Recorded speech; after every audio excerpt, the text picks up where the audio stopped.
We have, again, last week of the regular season, I believe all of the 10 play-in / playoffs spots are set in both conferences.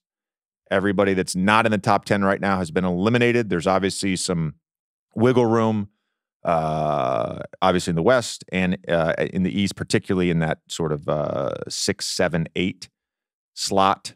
So we don't know who's going to be in the play-in, but as it stands today, on Monday, April 8th, with 1 week to go, the teams currently in the play-in, which team do you feel like has the best chance? We don't know matchups yet, but the best chance of a first-round upset. And you can argue this in a number of ways. You can even pick a matchup that you think they would have success with. Steve, I'm going to start with you because you seem very giddy about this question. Well, I'm just happy to be here, excited to be here. I think I would say the Philadelphia 76ers with Joel Embiid back in tow. And it's been interesting to watch the return. Number one, I think Tyrese Maxey, very happy that Joel Embiid is back. And I think the reps that he had when Embiid was gone are going to pay off now because those would be probably the playoff coverages he would see. So now he's had more experience facing some more of that game plan type defense. He's got the chemistry with Embiid. You can get into more actions with him moving again. You can get back to the movement, to the handoffs to get more of your flow offensively. And also, Embiid is very, very good. Defensively, I think they have versatility. I think they have enough size to be able to add some switching, guard multiple positions. That's not a fun team to face in the first round if they are in the play-in. And I think when you add guys like Nick Batum, Kyle Lowry, who just know their assignment, they know exactly what they're supposed to do. I need to get the ball here. I need to defend. Kelly Oubre has given them a pop all year. So I just think that blend in the first round is not ideal. So I'm going to pick the Sixers. Okay, I like it. I'll comment on that in a second. I want to give Nekias a chance here to provide us with his best chance of a play-in team getting an upset. Oh, man. So I, in typical Nekias fashion, thought way too deeply about this. Like, I was trying to get like a full-blown – don't do me like this. But no, I was trying to get like a full-blown ranking going. And I was like, okay, there are two trains of thoughts that I have here. Like, one, who's just playing really well right now and whose team have I enjoyed, whose team that I think is dangerous. And then it's actually looking at what the play-in / playoff standings are right now. And while I would like to talk about, if the Pelicans do get healthier, like I feel like they are the best team of the play-in bunch in the West and arguably just the best play-in team, period, right now. If they are the 17 and they face Denver, I don't think they would beat Denver. So it's like I feel better about the Pelicans as a team, but I feel a lot worse about their chances just because of who the matchup would be. Honestly, I also would have went with Philadelphia. And so now I guess I need to go second in line just because Steve has already said Philadelphia and I don't want the dunker spot repeat here. The bit would be to say like the Celtics don't want to see Jalen Johnson or DeJounte Murray again after those back-to-back wins, but I'm not going to be shameless on this podcast. So I would just say the Heat are getting healthier.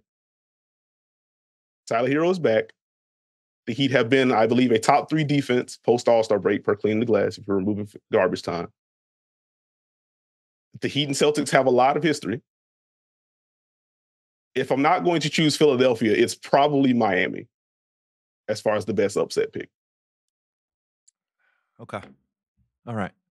Here's where it's interesting because you bring up the Pelicans. And when I first sort of looked last night and then again this morning and I was thinking about it and looking at all the different potential first-round matchups, I had the same train of thought that you did, which is the Pelicans as a healthy team, they are a top 10 offense, top 10 defense.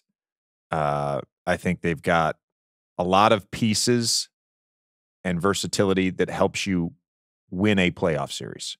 Zion playing as well as he's played in his career. I just don't know what to make of the West. I really don't. And Minnesota's fucking good. OKC's hit a little rough patch here. They haven't had their 2 best players, right? For most of this season, they've been a top 5 offense and a top 5 defense. I think we all believe in Denver. So 2 of those 3 teams are the 1-2 seed. And do I feel comfortable picking against any of those teams? No, I don't.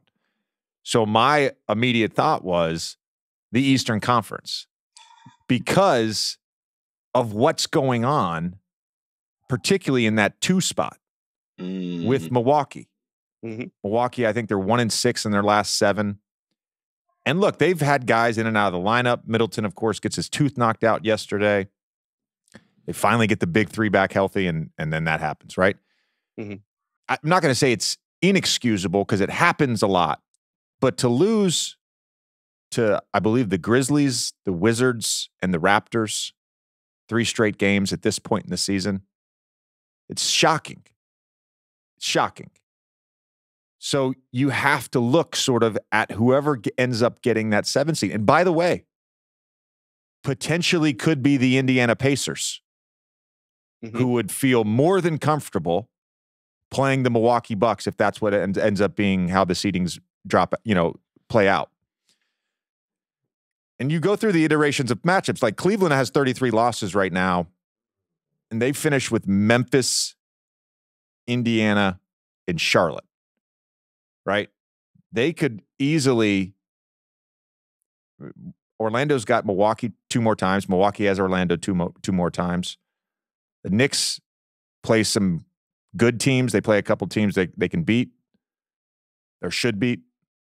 So I think they've got the Bulls twice, the Nets once, and I forget the other matchup, Boston tomorrow. So it's going to be fascinating. But I think it is that 7 spot in the East is the team.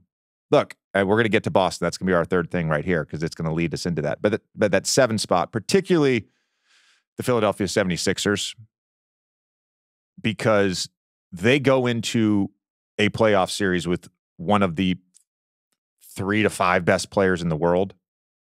And Maxey is awesome. I think guys know their role. You certainly have faith in Nick Nurse in a playoff series to come up with game plans, to make adjustments. Buddy Hield, after a slow start, has shot better lately. He's up to 38% from 3 in a Philadelphia uniform. I like Philadelphia. To answer the question, I like Philadelphia. I still don't love the Miami Heat offense. At no point in time this season have I said, "Oh, I love this offense." Right? I haven't. It hasn't been consistent at all. Defense is great.